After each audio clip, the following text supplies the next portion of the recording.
Good morning everyone. আশা করি সকলে ভালো আছেন ও সুস্থ আছেন, আমরাও ভালো আছি। গতকালের মিল প্ল্যানিংয়ের ভিডিওটা আপনাদের কেমন লেগেছে অবশ্যই জানাবেন। আর ভিডিওটা দিতে আমার অবশ্য একটু রাত হয়ে গেছিলো, ওই 8টা 8:15 বেজে গেছিলো। আসলে সারাদিনের কাজকর্মের পর তারপরে এডিট করে যখন ভিডিওগুলো এক্সপোর্ট করা হয় তখন বেশ একটু সময় লেগে যায়, যেহেতু এগুলো একটু লং ভিডিও, তাই জন্য আপলোড হতেও একটু সময় লাগে।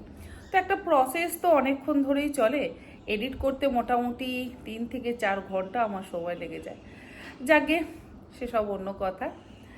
আমাকে কস্তুরী মুখার্জি দিয়ে জিজ্ঞাসা করেছে যে গ্রেভিগুলো আমি বানিয়ে রাখলাম বা সসগুলো বানিয়ে রাখলাম, তাতে কি রান্নার টেস্ট ভালো থাকে? আমি বলবো দিদি তুমি করে দেখো, রান্নার টেস্টের কিন্তু কোনো পরিবর্তন হবে না, বরঞ্চ ভালো লাগবে। আমি এটা আজ থেকে নয়, আমি অনেক বছর ধরে এইভাবে করি। কারণ যখন আমি দিল্লিতে থাকতাম তখন আমি স্কুলে জব করতাম, তো সেই সময় নিজের কাজের সুবিধার জন্য আমি এইভাবে করে রাখতাম। আর তবে থেকে আজ পর্যন্ত আমি এইভাবে করে রাখি, আমার খুব সুবিধা হয়। অনেক সময় যেমন চিকেন কষা বা মাটন কষা বা এগ কষার জন্য আমি মশলাটাকে কষিয়ে রেখে দিই। যদি তাড়াহুড়ো লাগে তাহলে একটু ডিম সেদ্ধ করে হালকা করে ভেজে নিয়ে ওই যে মশলাটা থাকে তার থেকে অল্প একটু মশলা নিয়ে রান্না করে নিই।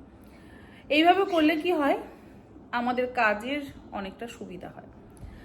তো আর একজন বলেছেন, আমার নামটা মনে নেই, সুমিতা ঘোষ বা এরকম কেউ একজন, যাই হোক, বলেছেন যে বড় ফ্রিজ থাকলে তাহলে অবশ্যই এইভাবে রাখা যায়, ছোট ফ্রিজে রাখা সম্ভব নয়।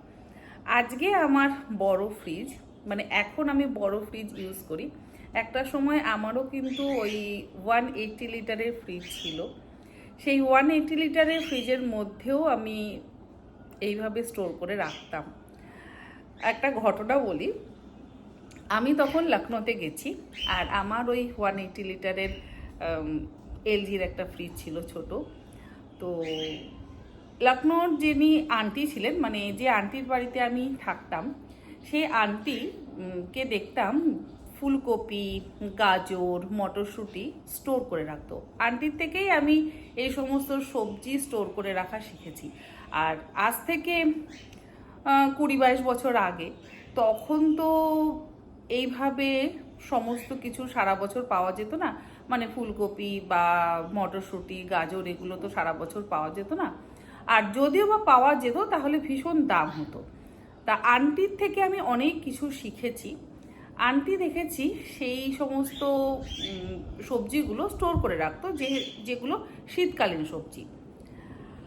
আর আন্টির দেখে আমিও ফ্রিজে স্টোর করে রেখেছি। তো স্বভাবতই যদি ওই সিঙ্গেল ডোর ফ্রিজ হয় তাহলে না সবজি স্টোর করলে একটা আলাদা স্মেল হয়, একটু অন্যরকম স্মেল হয়। এবারে হাজব্যান্ড বাড়িতে ছিল না, কারণ হাজব্যান্ডের ট্যুরিং জব ছিল, সবসময় ম্যাক্সিমাম টাইমেই ট্যুরে থাকতো। হাজব্যান্ড আসার পর ফ্রিজ খুলেছে কিছু একটা নেবার জন্য। এবার ফ্রিজ খুলে বলছে যে এগুলো কি, এরকম গন্ধ কিসের থেকে বেরোচ্ছে, নিশ্চয়ই এর থেকেই বেরোচ্ছে। বললাম হ্যাঁ, এগুলো আন্টির দেখে আমিও স্টোর করে রেখেছি। তো সঙ্গে সঙ্গে হাজব্যান্ড কি করলো, সেগুলোকে বের করে সোজা ডাস্টবিনে নিয়ে ফেলে দিল, বললো এই সমস্ত খাবার দাবার খেতে হবে না। তো পরবর্তীতে এখন আমি স্টোর করে রাখি, বাট এটা বুঝি যে সিঙ্গেল ডোর আর ডাবল ডোর ফ্রিজের মধ্যে বেশ একটা পার্থক্য আছে। যদি সিঙ্গেল ডোর ফ্রিজ হয়, মানে ওই 180 লিটারের যে ফ্রিজগুলো হয়, সেই সমস্ত ফ্রিজে এগুলো স্টোর করে রাখা একটু সমস্যার হয়।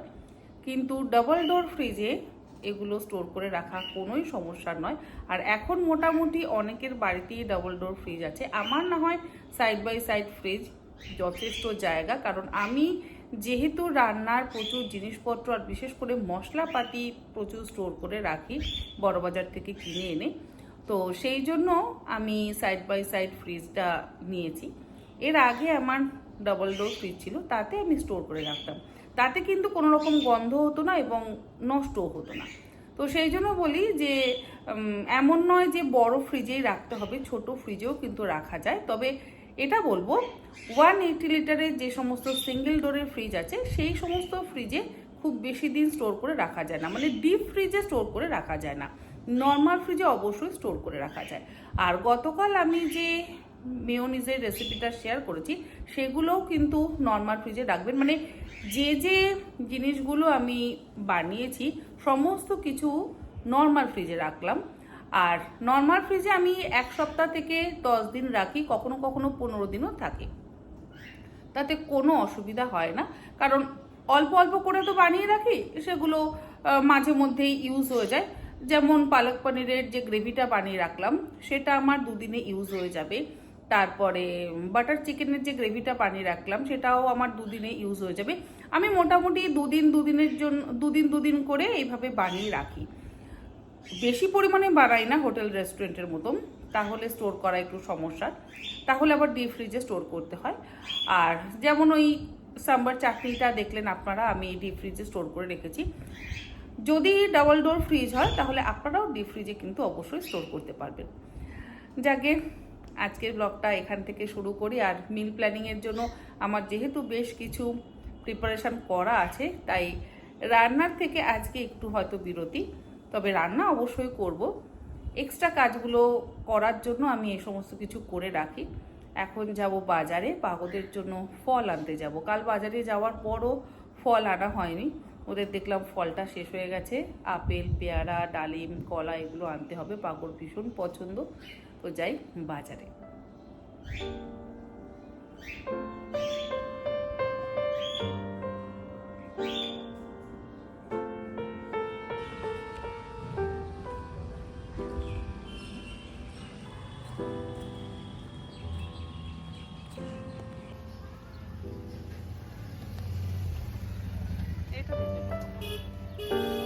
কম বেশি না,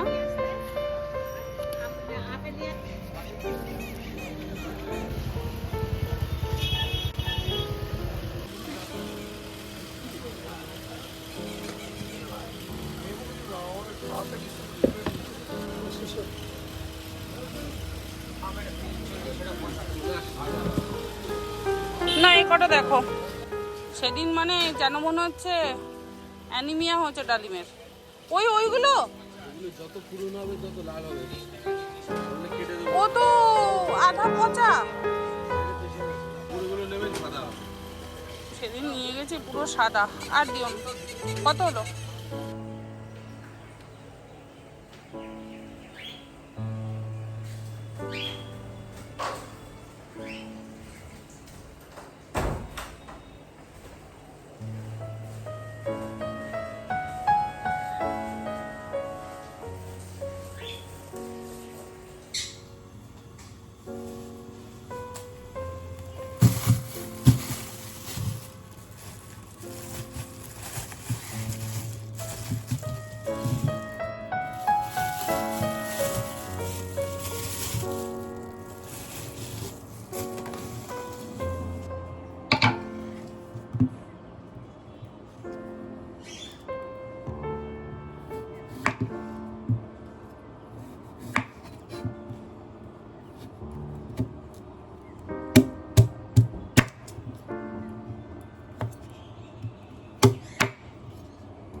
আরে এখন আর এই জামাই ষষ্ঠী আর কি দরকার এই গরমের মধ্যে, ও পরে হবে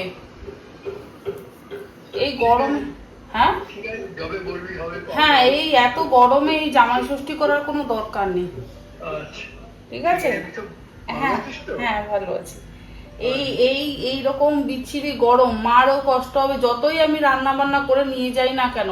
তারপর ওখানে প্রচন্ড লোডশেডিং, ওই লোডশেডিং এর মধ্যে ওখানে ওই কতবার হয়েছে ওই দশটা এসেছি। ঠিক আছে, আমি চুপচাপ গড়িতে বসে থাকি। তুমি তো সারা রাত এমনিও জেগে থাকো অমনিও জেগে থাকো, তা আমার মনে হয় ওই জামা ষষ্ঠী বন্ধ দাও, ধরো খেতে বসলাম, রান্না বান্না করে ব্যাস কারেন্ট চলে গেল, হয়ে গেল, ও থাক, পরে বরঞ্চ আমার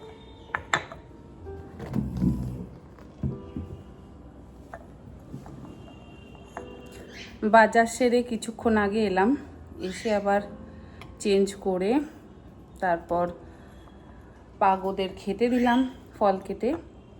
আবার বাবা ফোন করলো জামাই ষষ্ঠীর জন্য।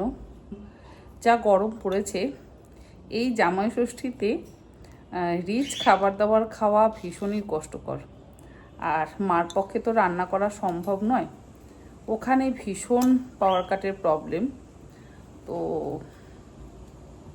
হাজব্যান্ডও হয়তো ছুটি পাবে না, সেই জন্য জামাই ষষ্ঠীটা পরেই হবে। আমাদের ওরকম পরেই হয়, যখন হাজব্যান্ড ছুটি পায় তখন জামাই ষষ্ঠী হয়। যখন বাইরে থাকতাম তখনও ঠিক এইভাবেই জামাই ষষ্ঠী হতো, কখনো কখনো হয়তো আসতে পারতাম, আবার কখনো আসতে পারতাম না। মা বলতো ওর জন্য কিছু রান্না বান্না করে দিস, আমি টাকা দিয়ে দিচ্ছি, তো মা টাকা দিয়ে দিত আর আমি জামাইকে রান্না বান্না করে খাওয়াতাম। একটু আদা ছুলে নিচ্ছি, যদিও সমস্ত মশলা করা আছে, কিন্তু আজকে ভাবছি একটু চিকেন বানাবো, চিকেন কষা। একটু পাওভাজির জন্য সবজিগুলোকেও সেদ্ধ করে রাখবো। আর বেশ কয়েকদিন ধরে আমাকে পিয়া বলছে একটু আচারের মশলা বানিয়ে দিতে। আমি ওই যে কাঁচা আম দিয়ে, রসুন দিয়ে, আদা দিয়ে যে আচারটা বানিয়েছিলাম, সেটা ওকে কিছুটা দিয়েছিলাম। ওর শ্বশুরমশাইয়ের খেয়ে খুব ভালো লেগেছে, আমাকে কয়েকদিন ধরে বলছে যে বৌদি আমাকে একটু মশলাটা বানিয়ে দেবে, আমি বাকি আচারটা বানিয়ে নেবো। তো আজকে একটু ওকে আচারের মশলাটা বানিয়ে দেবো, এই টুকটাক কাজগুলো করব, আর একটু চিকেন বানাবো, যাই আবার রান্না করে।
বাজার থেকে আসার পর এত কাজ থাকে, সমস্ত সবজি ধোয়া, ফল যদি নিয়ে আসি তো ফলগুলোকেও ধুয়ে রাখি, কারণ পেয়ারা আপেল সমস্ত কিছু ফ্রিজে রেখে দিই।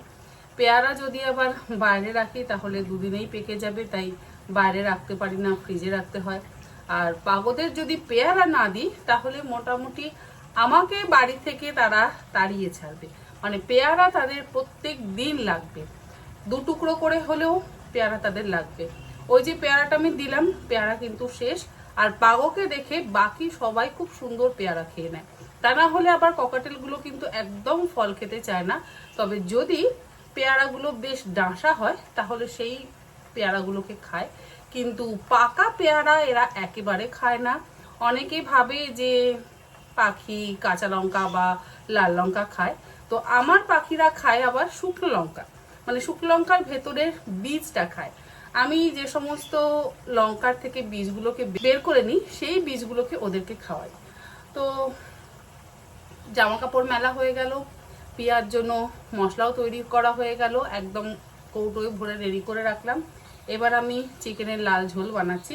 আর ওই যে জলটা দিলাম, ওই জলটা হচ্ছে দইয়ের জল, মানে হাঙ্কাট বানিয়েছিলাম, সেই এক্সট্রা যে জলটা রয়ে গেছিলো সেই জলটা আমি ফেলি না, সেই জলটা কিন্তু আমি সবসময় রান্নাতে ব্যবহার করি।